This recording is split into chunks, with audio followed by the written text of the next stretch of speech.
नमस्कार दोस्तों, मैं हूं Raju Saini, international business trainer and motivational speaker. दोस्तों मैं स्वागत करता हूं आप सबका आपके अपने यूट्यूब चैनल जहां पर इंपोर्ट एक्सपोर्ट की नॉलेज को क्रिटिकल नहीं सिंपल बनाते हैं। तो दोस्तों एक इंटरेस्टिंग टॉपिक आज आपके लिए लेके आया हूं, how to export eggs from India. यानी जो अंडे होते हैं, अंडे आप इंडिया से कैसे एक्सपोर्ट कर सकते हैं। तो किस किस टाइप के अंडे होते हैं वो भी हम बात करेंगे फ्रेंड्स। क्या एग्स की एप्लीकेशन होती है, एचएस कोड क्या होता है, उसका हिस्ट्री क्या है, मार्केट साइज क्या है, ग्रोथ क्या है, इंडिया की पोजिशन क्या है, प्रोडक्शन कितना होता है और कहाँ कहाँ पर वर्ल्ड में प्रोडक्शन हो रहा है, कौन टॉप एक्सपोर्टर्स है, इंपोर्टर्स क्या है, इसका ईपीसी क्या है, डिमांड कहाँ पर है, टाइप ऑफ एग्स क्या है और इसमें गवर्नमेंट बेनिफिट्स क्या क्या दे रही है। तो ये सब क्वेश्चंस का मैं आंसर लेकर छोटे से वीडियो में बने रहिए मेरे साथ। सबसे पहला मेरा पॉइंट है एप्लीकेशन ऑफ एग्स, यानी एग्स का एप्लीकेशन कहाँ कहाँ होता है। ह्यूमन कंजम्पशन के लिए जैसे फूड इंडस्ट्री में होता है, और अगर शैम्पू की बात करें तो कंडीशनर और शैम्पू में इसका यूज होता है, और अगर ओमेगा 3 की बात करें तो इसमें ओमेगा 3 होता है, और गम और ग्लू में भी इसका यूज होता है। अगर पॉलिश की बात करूं तो शूज पॉलिश, जैसे चमड़े के जूते आपके पास में रहते हैं तो शू पॉलिश में भी इसका यूज होता है, इसकी एप्लीकेशन फ्रेंड। अगर एचएस कोड की बात करें तो ईजी है, एचएस कोड भी आप इसको गूगल पे सर्च कर सकते हैं। ये 04 नंबर चैप्टर में आता है, तो 04079010 इसका एचएस कोड है। आप इसको गूगल पे सर्च कर सकते हैं, इजी है, आप फाइंड आउट कर सकते हैं फ्रेंड्स। अगर हिस्ट्री की बात करें तो लगभग हजारों साल से, जैसे हमारा जैसे सोने की चिड़िया इंडिया हिंदुस्तान को बोला जाता है, तब से एग को खाया जाता है, लेकिन ये प्रोफेशनली ग्रो नहीं किया गया था। यानी जो कॉमर्शियली हम इसका बिजनेस करते थे वैसा इसका बिजनेस नहीं होता था। लोग नॉर्मली घर में मुर्गियां पालते थे, यानी जो हैन है, हैन को ग्रो करते थे और उनके अंडे खाते थे जो ब्राउन कलर के होते थे।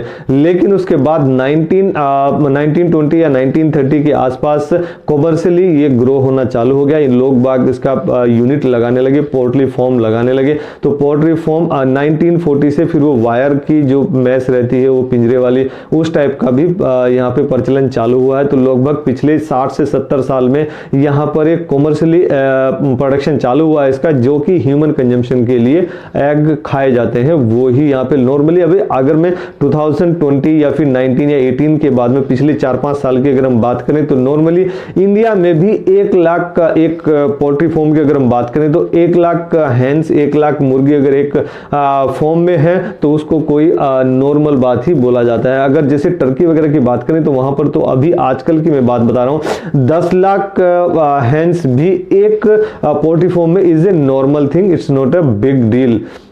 अगर नेक्स्ट बात करें मार्केट साइज की, तो market size total world wise 4.5 billion, Bombay की बात कर रहा हूं, 4.5 बिलियन यूएस डॉलर का पूरे वर्ल्ड वाइड मार्केट शेयर है फ्रेंड्स।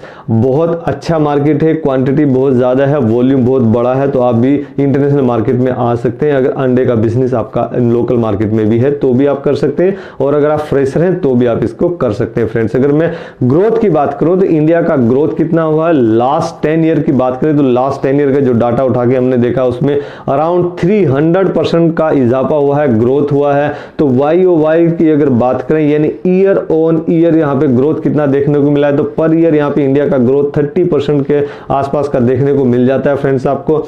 अगर यहाँ पर हम बात करें इंडिया की पोजीशन क्या है, मतलब हम कितना उसमें एक्सपोर्ट करते हैं, तो we are the third largest producer of eggs, यानी एग्स हम जो प्रोड्यूस कर रहे हैं we are at third number. अगर हम एक्सपोर्टर की बात करें कि हमारा एक्सपोर्ट में कितने नंबर पे प्लेस आता है, तो we are at the world largest, मतलब 13 largest exporter of the eggs. यानी एग्स हम पूरे कर रहे हैं पूरे वर्ल्ड में 13 नंबर पे, 13 नंबर पे, यानी 13 नंबर के हम एक्सपोर्टर हैं लेकिन 3 नंबर के हम टॉप प्रोड्यूसर हैं। तो ये जो गैप है, ये गैप अगर भर जाता है तो वो भरेगा सिर्फ आपकी वजह से। आप अगर आगे आएंगे और अपने बिजनेस को आप इंटरनेशनल मार्केट में लेके जाएंगे तो ये गैप जरूर भरेगा, प्रोडक्शन भी अच्छा खासा यहाँ से बढ़ेगा, और फिर अभी धीरे धीरे यहाँ पर एक्सपोर्ट भी बढ़ेगा फ्रेंड्स। आपके साथ की जरूरत है, आप इंपोर्ट एक्सपोर्ट के बिजनेस में आइए फ्रेंड्स।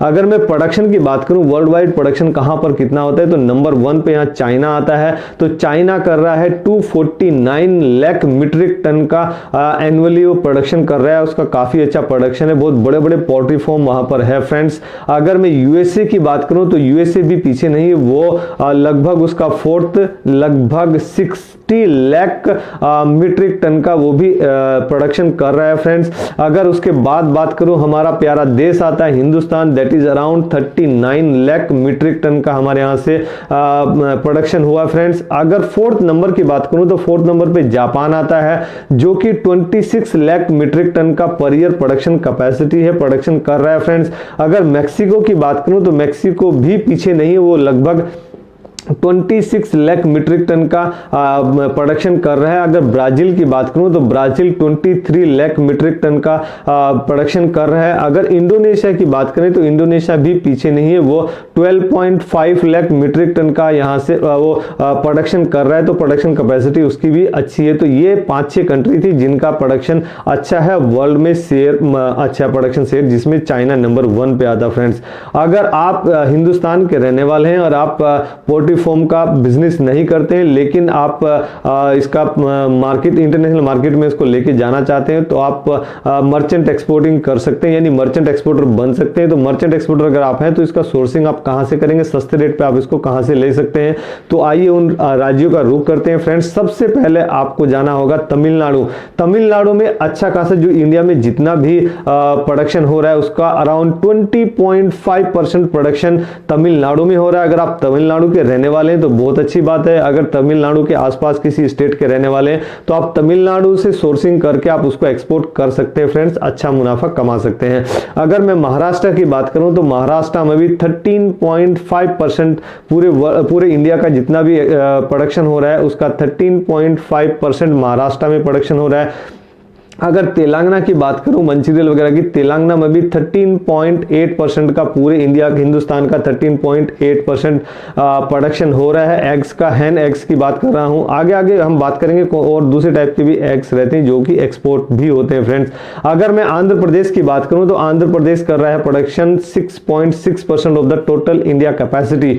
अगर वेस्ट बंगाल की बात करें तो वेस्ट बंगाल भी यहाँ पर पीछे नहीं है, वेस्ट बंगाल भी लगभग 6.62% इंडिया की जितनी भी कैपेसिटी है उसका 6.62% वेस्ट बंगाल भी प्रोडक्शन कर रहा है। अगर आप वेस्ट बंगाल के रहने वाले तो वेस्ट बंगाल से भी आप एग लेके आप एक्सपोर्ट कर सकते हैं फ्रेंड्स। अगर मैं ईपीसी की बात करूं, एक्सपोर्ट प्रमोशन काउंसिल क्या लगता है यहाँ पर, तो ये खाने पीने की चीजों में आ गया, ह्यूमन कंजम्पशन में आ गया, तो ह्यूमन इसको कंज्यूम कर रहे हैं, तो ये अपेड़ा के अंदर ही आता है, अपेड़ा के अंदर ही इसको काउंट किया है। अपेड़ा आप अच्छी तरह से जानते हैं, यानी agriculture and process food products export development authority, आप इसको जानते हैं फ्रेंड्स। अगर मैं डिमांड की बात करूं, किस किस कंट्री में कितना डिमांड है, तो सबसे पहले आता है यूएई। यूएई में हमारा फूड एंड वेजिटेबल्स भी अच्छा खासा जाता है इंडिया से। अगर आप यूएई को टारगेट करना चाहते हैं तो यूएई को भी आप टारगेट कर सकते हैं और अच्छा खासा आप मुनाफा कमा सकते हैं फ्रेंड्स। इंडिया से सोर्सिंग कीजिए, जो मैंने स्टेट्स बताए उनसे सोर्सिंग कीजिए और यूएई को आप टारगेट कर सकते हैं फ्रेंड्स। नंबर 2 पे यहाँ पे आता है कुवैत, यानी नॉर्मली आपको यहाँ गल्फ कंट्री में ज्यादा देखने को मिलेगा, यानी वहां पर एक तो इंडिया के पास की कंट्रीज हैं और वो अंडे ज्यादा खाते हैं, तो फिर वहां पर एक्सपोर्ट इंडिया से ज्यादा हो रहा है फ्रेंड्स। अगर मैं बात करूं कुवैत की, कुवैत में भी आप अच्छा खासा एक्सपोर्ट कर रहे हैं, तो आप यहां से भी एक्सपोर्ट कर सकते हैं फ्रेंड्स। अगर मैं बात करूं ईरान की, तो ईरान भी अच्छा खासा इंपोर्ट करता है इंडिया से, तो आप एक्सपोर्ट कर सकते हैं ईरान को भी फ्रेंड्स। अगर नेक्स्ट बात करूं मैं ओमान की, तो ओमान भी ज्यादा दूर नहीं है, तो वो भी आप टारगेट कर सकते हैं ओमान को भी, as your buyer country for the export of eggs.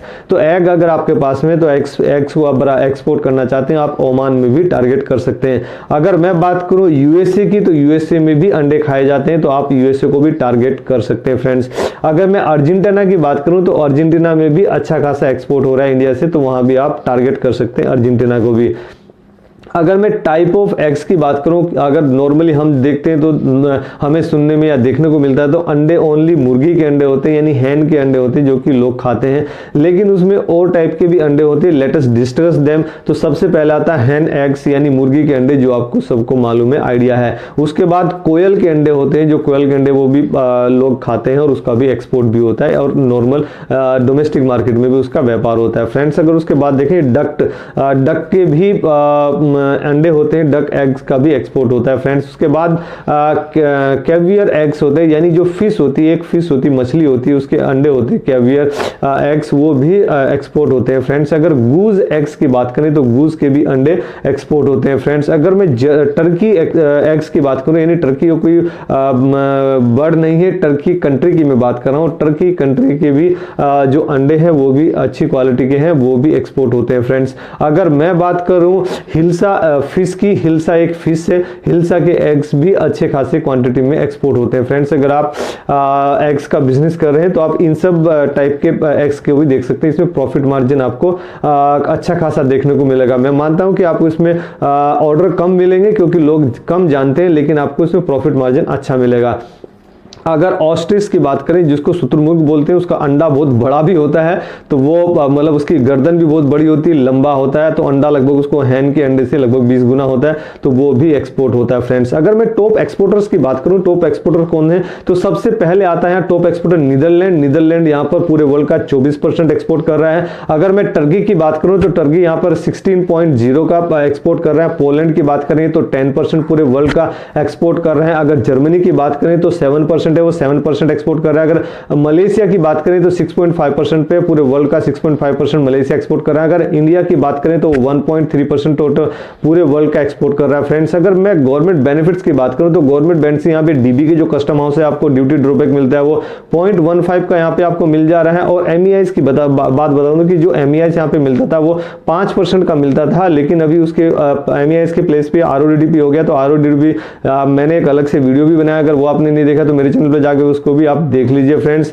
अगर TMA की बात करें तो TMA एक 20 फीट का आप ड्राई कंटेनर लेते हैं तो लगभग आपको 8,400 रुपए आपको TMA मिल जाता है। और अगर आप फ्रोजन कंटेनर लेते हैं, जिसको रेफर कंटेनर भी बोलते हैं, तो वो आपको 12,800 रुपए यहाँ पे आपको मिल जाता है। और अगर आपको बाई एयर भेजना है तो मिनिमम क्वांटिटी उसके 1 टन है, तो 1 टन से आपको ज्यादा रखना पड़ेगा, तो उसको आपको 700 रुपए पर मीट्रिक टन के हिसाब से आपको गवर्नमेंट की तरफ से आपको TMA मिल जाएगा फ्रेंड्स। अगर ये वीडियो आपको पसंद है जरूर इसको आपको लाइक कीजिए, अपने फ्रेंड्स एंड फैमिली में इसको आप शेयर कीजिए और हिंदुस्तान का एक्सपोर्ट बढ़ाने में हमारी मदद कीजिए। Let's do export together. Thank you very much. Thanks sir.